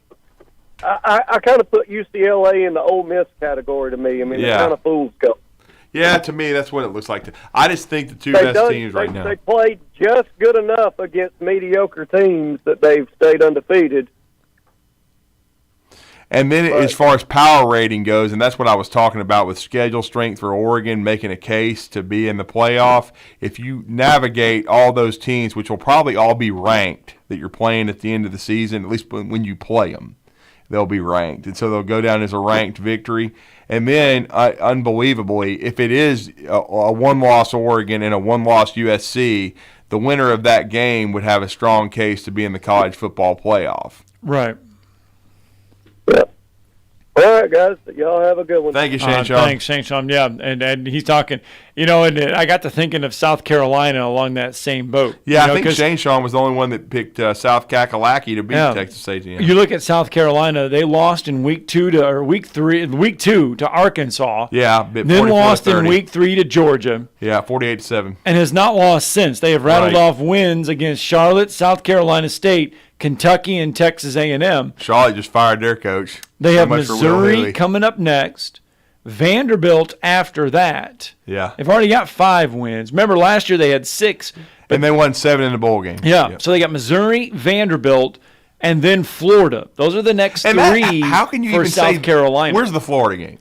It is at Florida. So it's in the swamp. Yeah. But I could even say, how can you not give them a shot at that game? I was going to say, they have 3 very winnable ball games in a row, does Shane Beamer. Then South Carolina and Clemson to end the year. And by the way, the Tennessee game is in South Carolina. I mean, that's not going to be an easy one. I mean, crazy. That environment could be crazy. Just in case you're wondering, though, if you've not heard, game day is headed to Jackson State this weekend. Oh, Lord. Who they got? I don't even know. But the fact that they're going to a SWAC school for game day is what I – oh, they have Southern. Oh, okay. Okay. Well, I mean, still, I didn't pay attention. I just knew that they were going there. 256-576-4977. Matt Moscona is going to join us here in just a little bit because now Alabama and LSU have a bye week, and they will play each other in 2 weeks. And as normal, I won't say as normal, but as it has been, I don't know, several years over the last 10 years, that Alabama-LSU game will decide and go a long way to deciding who wins the SEC West. And it's something that we've become accustomed to over the years. But the paths to get to this point this season it's been different. Have been very different for both teams. Yeah, but the more things change, the more they stay the same. And Brian Kelly has quickly started to put his imprint on this LSU team. All right. You were what school? Oh, we were talking about one of these. You were talking about Mario Cristobal. Oh, that's where you. God. So Mario Cristobal after this the game. This is not basketball, everybody. This is not basketball. The Duke Blue Devils and Mike Elko go to the U and beat the living hell out of the Canes. Stop taking the NIL money, okay? I love Mario as a recruiter. He couldn't coach his way out of a sandbox. They lose 45-31, and this was not a half of a basketball scrimmage. Riley Leonard of Fairhope, very good athlete. They torched Miami. Miami is awful. Josh Gaddis is pathetic as an offensive coordinator. I don't even think Harbaugh cared that he left. They certainly haven't missed a beat. Kevin Steele, they thought he was an elite defensive coordinator. Does he look elite at Miami? They're getting torched. Mario Cristobal after the game saying if someone's not playing hard, they have to go play somewhere else. What we have to do requires tough people to turn a program, rebuild it. It requires tough-minded people willing to do the work. Here is a stat for Miami. The Miami Hurricanes have 4 losses on the season, and it has been to this murderer's row of opponents. The Duke Blue Devils, Middle Tennessee State Blue Raiders, North Carolina Tar Heels, and Dirt Neck University, who just lost to South Kakalaki. Remember, we thought that Texas A&M Miami game was like the NIL bowl. It was a huge What game. It was the toilet bowl. And how big it was. Good Lord. And whoever won that game was this season was going to be turned around. They were going to be headed to bigger and better things. Puke in the floor. You know what this means down the stretch? They're going to be giving away tickets. Miami may turn into Kansas and just open the gates. Good Lord, how awful! Come on in, free football for everybody, anybody and everybody. Free Cuban food. We're just gonna give it away. Mario's a Cuban. I know. I'm just saying that. I mean, that's just a far cry from. I think he's a South Carolina fan. That's why. Shane? Yeah, Shane from Decatur. Yeah, his team's 25th ranked, and we were talking about their schedule, the next 3 games that they have in front of them. They got a chance. Yeah, they do. Your team's got a chance, Shane. Yes, sir. We do. It is a surprising turn of events this year, but I do think we're going to win our 7 games I said 8 at the beginning of the year, but I'm thinking 7 this year. But you know what? I'm very proud of the guys, man. But Spencer Rattler, Drew, you're right. He's not the answer. Good thing we got a good running game, because if not for that, we would not have the wins that we do have. No, he's a little bit erratic. I'll just say that. I mean, I definitely don't think he's an early entry candidate unless he wants to early entry into the CFL. Yeah. Hey, man, I just wanted to say, go Gamecocks, and hey, we're back in the top 25, baby. Hey, you man. guys have a good day. No, Yeah. I mean, that's only the a 5 thing. point favorite against Mizzou, though, which kind of concerns me. But hopefully they'll keep it going. Look, every game on that schedule is I think every game. I mean, that Tennessee game at home. I mean, you look at it. Okay, Missouri, Vanderbilt, Florida. I think those 3 are winnable for South Carolina. Yeah, we'll see. The Tennessee game. I mean, you're going to have to fight. It's going to be an uphill one. But then I look at that last one, Clemson. That Clemson game. I know Clemson is in the top 5 or 6 or whatever. But Clemson has been so vulnerable this season that I don't think that Clemson game is as slam dunk as what it used to be over the past 3 or 4 years. No, it's not. I agree. think it's definitely not. All right, guys. You guys have a good one, man. All right, man. Enjoy the win, man. Let's get that break in. It's always good to beat Dirtneck. Doesn't matter who you are, right? Yeah. Let's get that break in. Matt Moscona next. You're listening to Talkin' Ball on 97.7 ESPN The Zone. One working accident now. This one is in Limestone County. Capshaw Road and McCulley Mill Road. That one reported with injuries. And we got utility crews about to close the southbound lanes on Pulaski Pike. That'll be between Sparkman and Darlene. That closure will be in place until at least mid-afternoon. Snelling has immediate need for a medical receptionist and an experienced RN. Snelling, how Huntsville's best companies hire talent. Huntsville.snelling.com. Captain Nick in the Jordan Lane Popeye Skywatch Traffic Center. You want the right specialist for your recovery.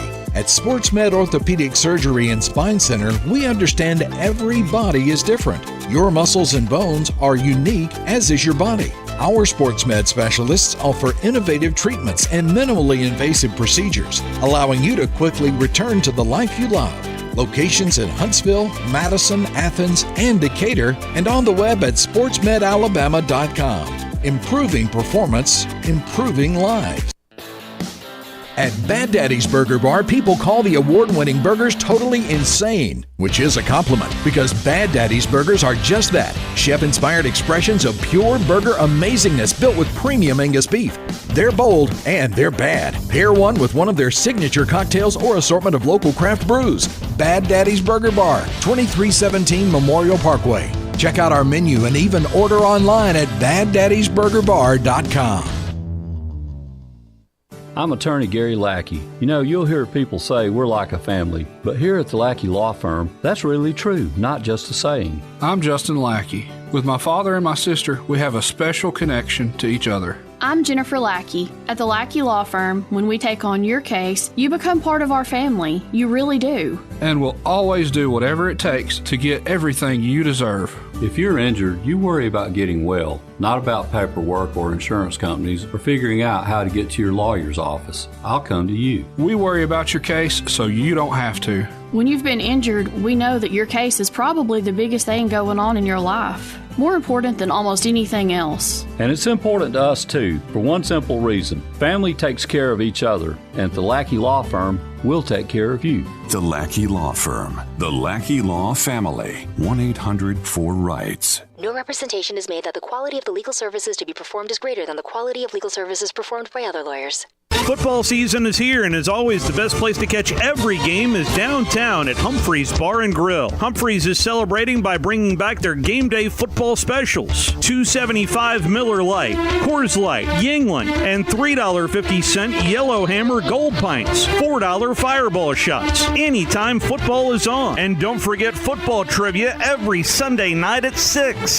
The best place to catch all the games all season long is downtown at Humphreys Bar and Grill. This is Wes Neighbors talking to Chris Haygood of Bob Wallace Appliance. Chris, what sets you apart from other appliance dealerships? Wes, these appliances are going into the most used room in your house, your kitchen. The way we have these appliances displayed, it's easy for you to visualize how they'll look in your home. Wes, what sets us apart is the people. They're well trained. In fact, they live and breathe these appliances. And if you need service, you'll really appreciate our parts department. Contact Bob Wallace Appliance at 256-533-2121. Hey folks, this is Arthur Seaton, managing partner at University Kia, here letting you know we are proud supporters of Alabama A&M University football. Stop into University Kia today and shop our large selection of new Kias, including the all-new Telluride 8-passenger SUV, the stylish new K5, and sporty new Seltos. Visit universitykia.com and view all our great offers and get pre-approved in minutes so you can drive home your new Kia today, because we want to see ya in the Kia. Go Bulldogs! Tom Abraham here from my friend Brian Hamaker and his team at North Alabama Mortgage. Look, buying a home is the biggest purchase you will make in your life, and it can be a bit intimidating, so you want people that can help walk you through the mortgage process and get you the best deal possible. That's what North Alabama Mortgage does, and they do it in Alabama, Tennessee, and Florida, from first-time purchases to refis, conventional, VA, FHA, and USDA loans. They have the solution at North Alabama Mortgage. Visit NorthAlabamaMortgage.com to learn more. That's NorthAlabamaMortgage.com.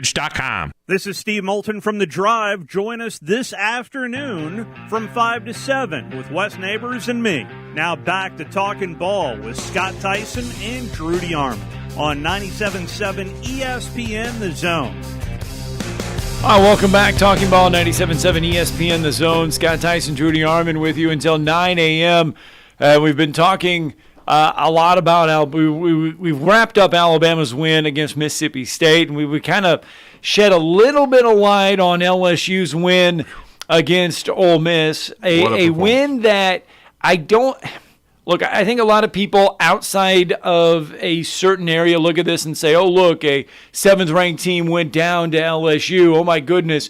But I think when you started looking at it closely, I think people that follow both teams kind of around the league we're not so shocked that LSU was able to pull this one off. No, our next guest called it and nailed it and hammered it home. And for 3 quarters after the first quarter, LSU dominated. We're seeing Brian Kelly turn this squad around. I'm feeling much better about my preseason prediction now of LSU and Alabama being the top 2 teams in the SEC West. And you can hear this gentleman from 3 to 6 after further review on ESPN 104.5. And they had an epic post-game show as the Whiskey and Wine Show with him and T-Bob Hebert, Christian Lockature. Even Ryan Theriot came by. And it was an unbelievable win in Tiger Stadium for LSU as they hammer the Ole Miss Rebels. And we're talking about Matt Moscona. Matt, welcome back. How are you? Hey, guys. I'm doing well. Thanks for the invite, as always. Now, have you recovered from the Saturday show? I mean, I did. I watched it after the fact, but it was unbelievable. Yeah, honestly. So for those that don't know, we do a post-game show at a whiskey bar. We drink whiskey and smoke cigars. YouTube, yes. But T-Bob is a little more bent than I am. I'm actually really responsible. I don't drink it all during the game or game day. Just have my one little pour during post game with my cigar. But T-Bob's a little more full tilt, and he's the one you got to check on. Oh, yeah, no doubt. And he was in rare form on Saturday night, no doubt about that. But you nailed this game. You felt like that this was a buzzsaw that Ole Miss was about to hit. And I got to tell you, what a performance by Jaden Daniels, first and foremost. And his improvement over the last month has been pretty amazing under Mike Denbrock and Brian Kelly. Yeah, Jaden has been really good the last 2 weeks, especially. He's combined for 11 touchdowns in the last 2 games, wins against Florida and Ole Miss. And there were times this year, guys, where he was the whole offense. I mean, his ability to improvise and make plays behind a really leaky offensive line. But what you've seen, in the last few weeks here, feels like the offensive line is starting to stabilize. And I think more so Jaden is trusting his receivers. They were early in the season. They were so vulnerable if they made mistakes, and I think he didn't want to put the ball in harm's way. So a lot of times he would pass on 50-50 balls. He would just protect the ball, throw it away, tuck it and run. But that also eliminated the opportunity for big plays. So what you've seen a lot the last 2 weeks is Jaden's willing to put the ball up, man. He's putting the 50-50 balls in the air because LSU's got a great receiver room, and they're rewarding him for it. I think that's primarily why you've seen these numbers pop the last 2 weeks. Yeah, and he's had that green light to do it. Brian Kelly has been urging him to throw it down the field. He just had to, I think, get a little comfortable in his own skin. Yeah, Scott, it's if you go back and watch the Tennessee game, which I don't think many people would. I mean, why would you go back and rewatch a blowout if many people were even watching? But this is the best illustration of what you're talking about. They have a play where they call it ice, and it's intended to draw the defense off, basically to get a free play. And they did it against Tennessee, and he had man coverage on the left side, and Jaden passed on it, rolled right through the ball out of bounds. It was a free play. Dude, throw it. And Brian Kelly on the sideline, the cameras caught him yelling at Daniels, like, you had one-on-one, throw it. He used some colorful language, though. But then against Florida, they did the same thing, and he threw it up to Dre Jenkins. That was a 54-yard touchdown pass. So even just week to week, you're seeing little things like that that are an illustration of progress and why the passing game's come along so well. And then the running game is starting to get better. I mean, that was one of the concerns because the offensive line had struggled early, and of course we know Will Campbell missed the game a couple of weeks ago. But in the last couple of weeks, they seem to have identified Josh Williams as I thought it would be Emery, but Williams seems to be the guy that they're identifying as their tailback. And Brian Kelly has always had good tailbacks in his system. Drew. So you mentioned John Emery. They say he tweaked a knee, so he did not play at all this last week against Ole Miss. And the guy who started the season as the RB1 was Armani Goodwin. Mm-hmm. He got hurt against New Mexico. Mm-hmm. That's right. Yeah, with a hamstring. So he just came back this week. But in that interim, Josh Williams definitely established himself as the guy. And guys, listen, Josh Williams he's a former walk-on. He's not going to remind you of Fournette or Geis or Clyde Edwards-Helaire or any of these guys that have rolled through here and been all SEC backs. But what he does really well, he protects the football. You need a yard, he'll get you two. He's a tough runner.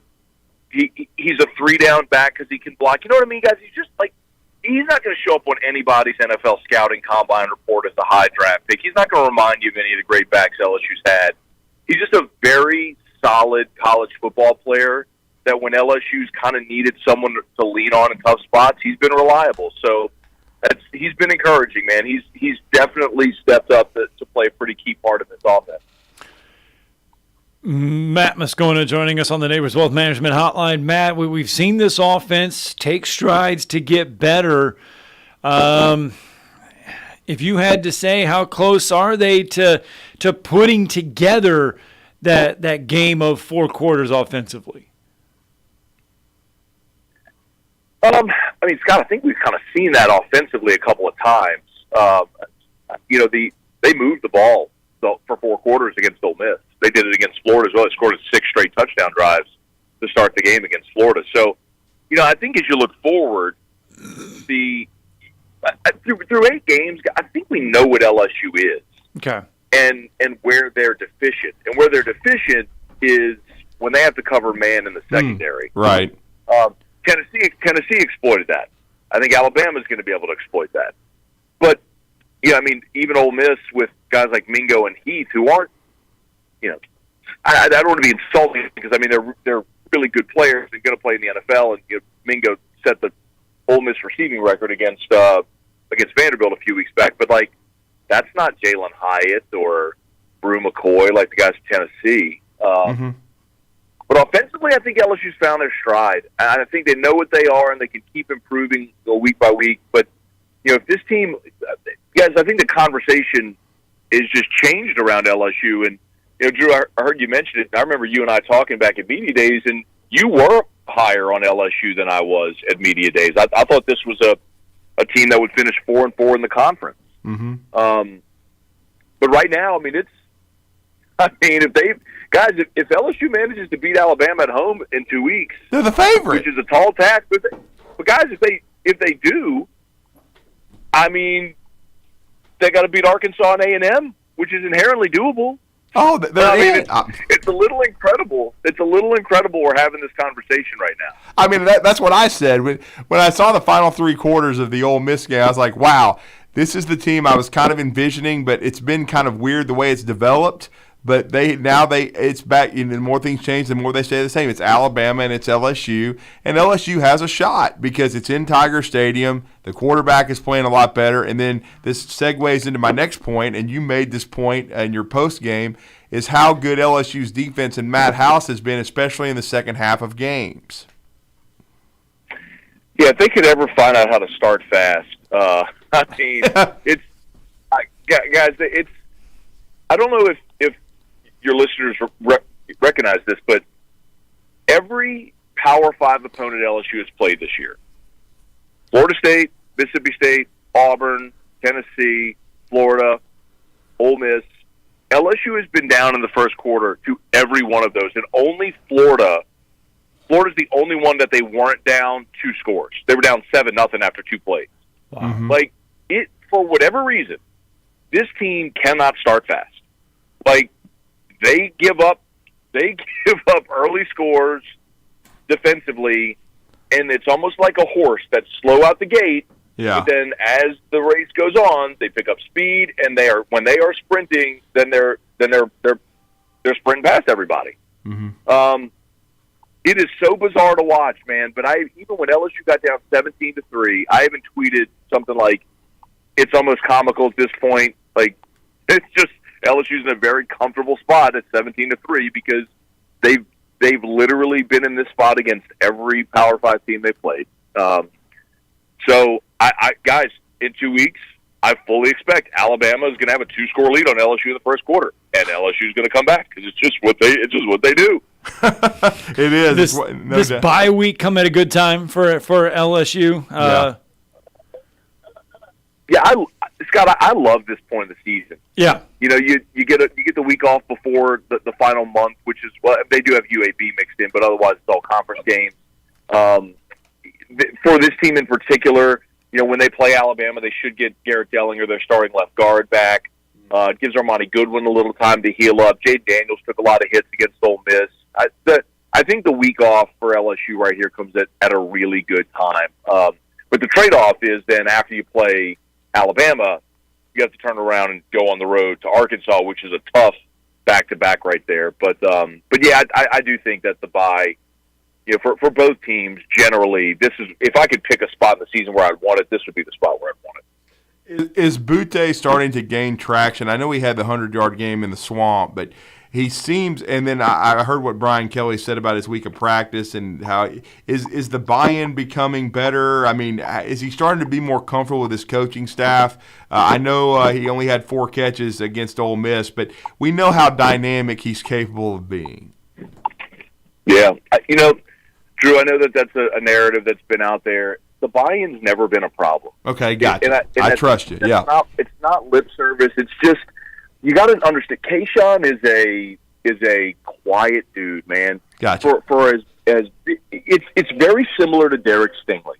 For as big and loud as he is on the field with his play, it just isn't that way with him as far as being a vocal leader.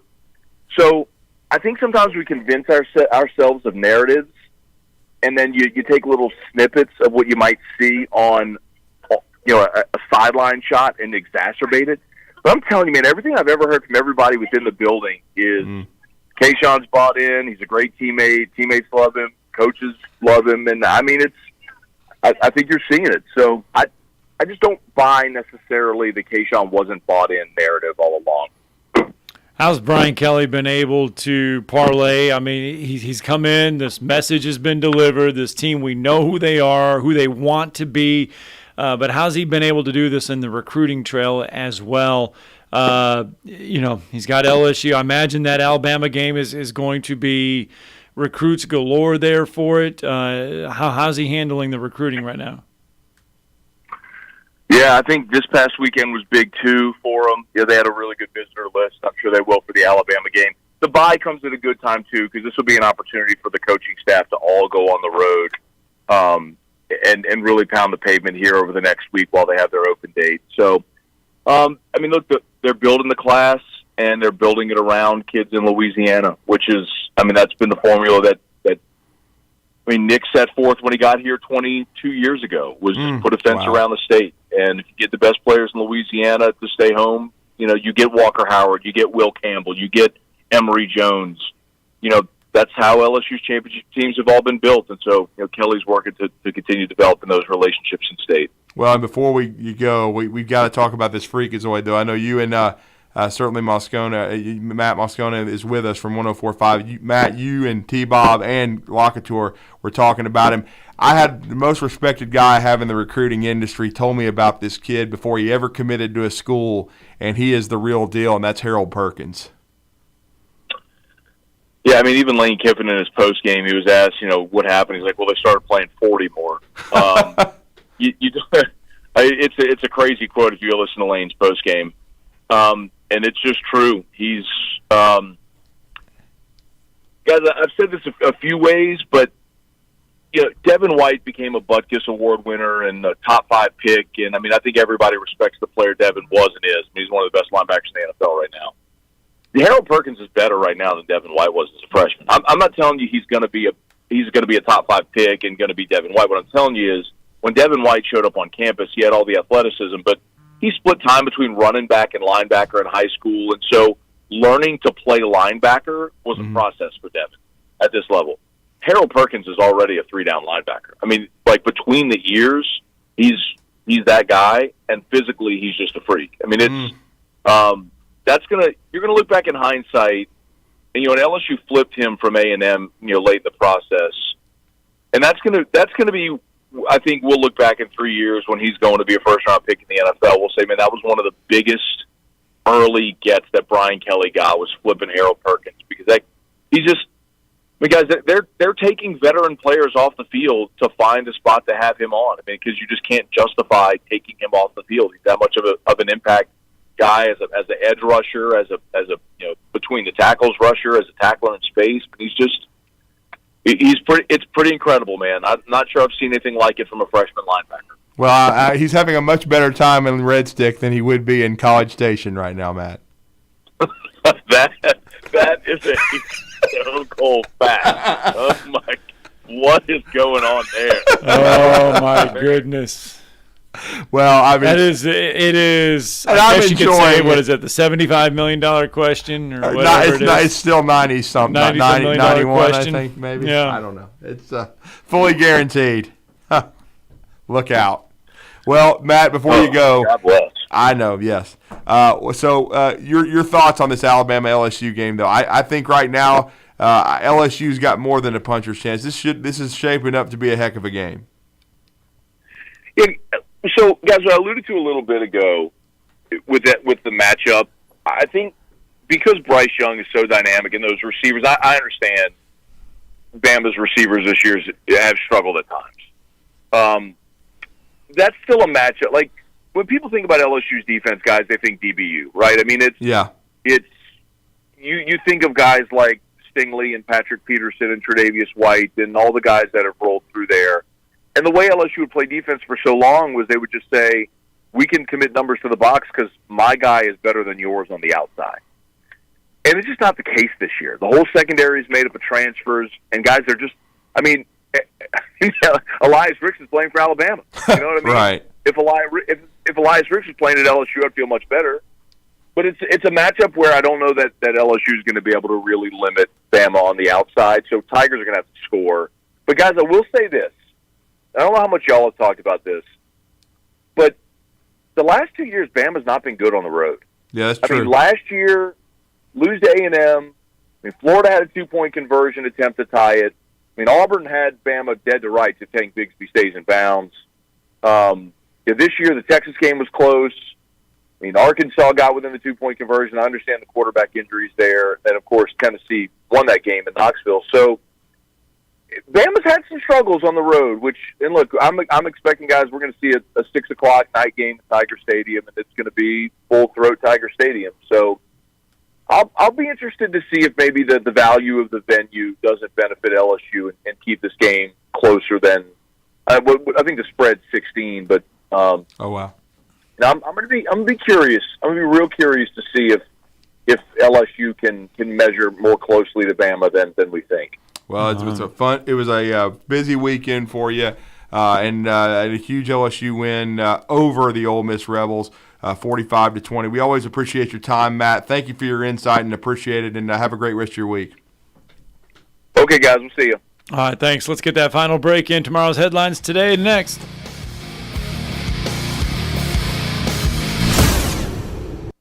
You're listening to Talkin' Ball on 97.7 ESPN, The Zone.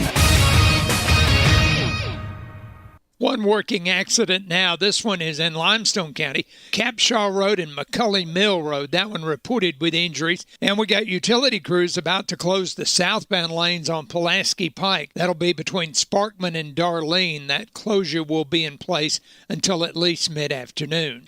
Snelling has immediate need for a medical receptionist and an experienced RN.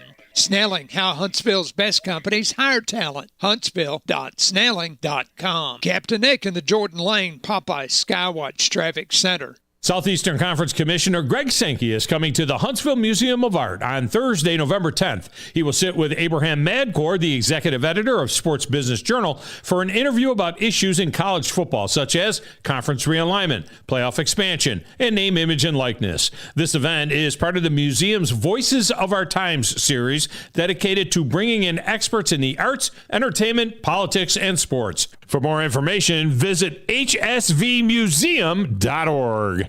McCurry Motors is your car and van rental headquarters. You can rent the vehicle you need today. Family in town, sporting event, church function, no matter what your need, McCurry Motors has you covered with a wide selection of cars and vans available for rent. They have 12-passenger Mercedes Sprinter vans, 12-passenger Ford Transit vans, 15-passenger Ford Transit vans, and 15-passenger Chevrolet Express vans. They have 2 locations, Highway 72 in Athens or Max Luther Drive in Huntsville. Progressive is America's #1 motorcycle insurer, so we understand motorcycles. No, really, we have a bike translator. Okay, so this bike says she is struggling with her place in the motorcycle community. Well, she says she hasn't peaked yet, but she's having a little epiphany, okay? Oh, that maybe life itself is the peak. Interesting. In my experience, I found that... Oh, so I just translate. Not allowed to have opinions. Got it. Quote with Progressive and see if you could save with America's #1 motorcycle insurer. Progressive Casualty Insurance Company and Affiliates. If you're ready to lower your utility bills, it's time to call Eagle Insulation. Eagle can handle it all. Attic re-insulation, insulation removal, wall insulation, and new construction insulation, commercial and residential. Our primary goal is to save you money, and lots of it. Typical clients realize their return on investment within 3 to 6 months. That means the re-insulation actually pays for itself and then some. See if we can help you. Contact Eagle Insulation today, 256-755-1556, or log on insulatewitheagle.com. The Huntsville Sports Commission, a not-for-profit organization, is driven by the love of sports. November brings some great sporting events to the Rocket City, including the AVCA Fall Collegiate Beach Championships, November 4th through 6th, the Gulf South Conference Soccer Championship, November 3rd through 6th, and the NCAA Division I Regional Cross Country Championships, November 10th and 11th. For the love of sports, the Huntsville Sports Commission. Find out more at huntsvillesports.org. Hi, my name is Dan Aldridge. I'm here to let you know about the Aldridge Law Firm and the soon-to-be-announced Legal Town Center. I've been practicing law in Alabama since 1984, and I also practice in Tennessee. And I'm from North Alabama, and I'm here to represent you and take care of your legal needs. For many of us, hiring an attorney is not high on the priority list, and maybe a little scary. But it's something that we all need at some point. So by all means, do your homework. And if you need representation for car accident, wrongful death, medical malpractice, nursing home abuse, or estate planning, or any other matter, just give us a call at 256-534-3188. And you can email me at Dan, that is Dan, at danaldridgelaw.com. dan@danaldridgelaw.com. God bless America. No representation is made that the quality of legal services to be performed is greater than the quality of legal services performed by other lawyers. Hi, this is Wes Neighbors. I'm here with Sam Fleming with Fleming Roofing and Restoration. Sam, tell the folks about Fleming Roofing and Restoration. Hey Wes, our company Fleming Roofing and Restoration specializes in commercial and residential roofing and repairs. I'm a fifth generation Huntsvillian, and our family's been doing construction business in Huntsville area since 1965. Sam, what kind of roofs does Fleming Roofing and Restoration do? Our guys are skilled enough. We can come out and address any kind of leaks or issues you might have on your commercial, on your metal roofing, on your shingles. We can do anything, and we can offer you a solution to repair it, or we can replace it. Well, you guys also do insurance restoration. Our staff has 10 plus years of experience as insurance adjusters, and we really do know the inside and out of the claims process at Fleming